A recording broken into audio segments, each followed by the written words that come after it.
It seems like doing this church planting thing is probably the hardest thing I've ever done. Requires the most work. There's always something to do.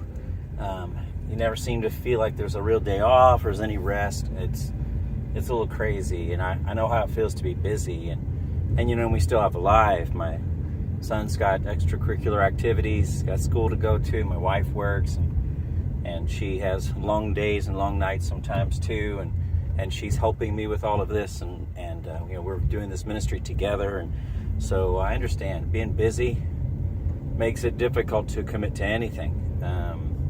And there's two kinds of busy. There's the one where you've scheduled yourself out beyond what you can actually accomplish, and then there's also not really having a schedule at all and not knowing when things are supposed to get done. And I fall into line with the second one more than the first, but either way, I know that the penchant in the world today is if you're too busy, the first thing that falls off is your connection to a faith gathering. And I understand it even. I mean, it's not like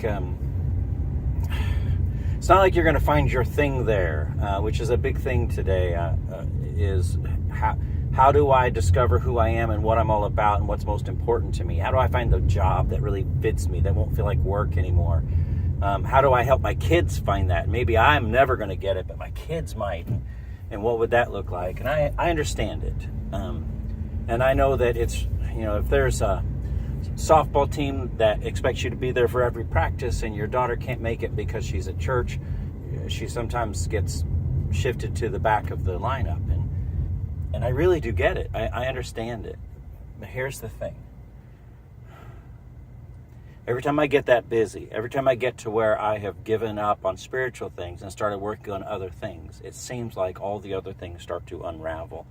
There may be one thing in my life that's going really well. For instance, my daughter may be starting at shortstop on the softball team, but everything else is a mess.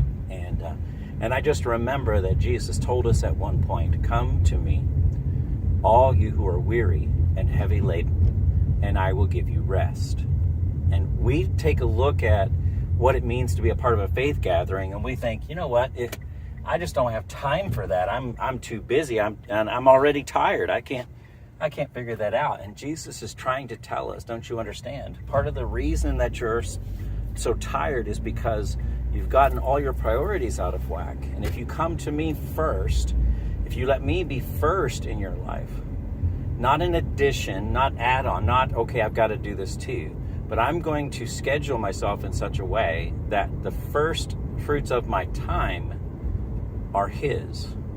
If we do that, then He has promised to give us rest. He has promised to give us the opportunity to really be able to focus on those other things. We abide in Him and He abides in us, and all of a sudden everything else starts making sense. I don't know if your daughter will still get to start on the softball team, but I do know this. Whatever she does in her life, whether it's softball or something else, if she is grounded in faith, she will be successful regardless of what the world thinks of her. And isn't that what we want for our kids? And isn't that what we should want for ourselves?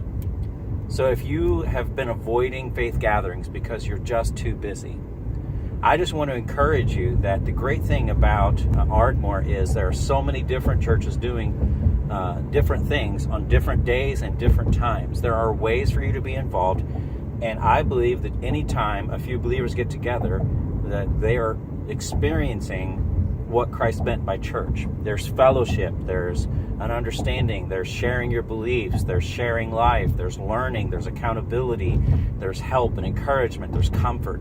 And because of that, that means that you don't have to give up a whole bunch of things to make it work. What it means is that everything will work better if you make this first.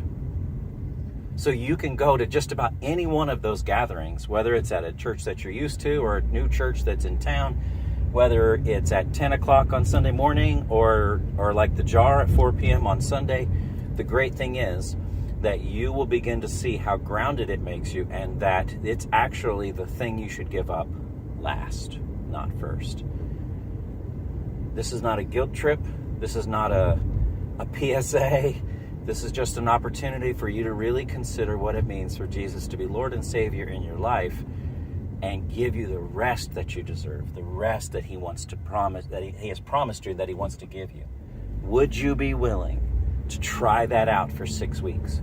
Would you be willing to say, I'm going to rearrange my schedule for the next 6 weeks so that I can put my spiritual health first? And then let me know what you think. Thanks. I'm Pastor Michael from The Jar, and we do meet on Sundays at 4. There are plenty of great churches that meet in the morning, and there are other ways to get connected with your churches. And my prayer for you is that you would take this lesson seriously.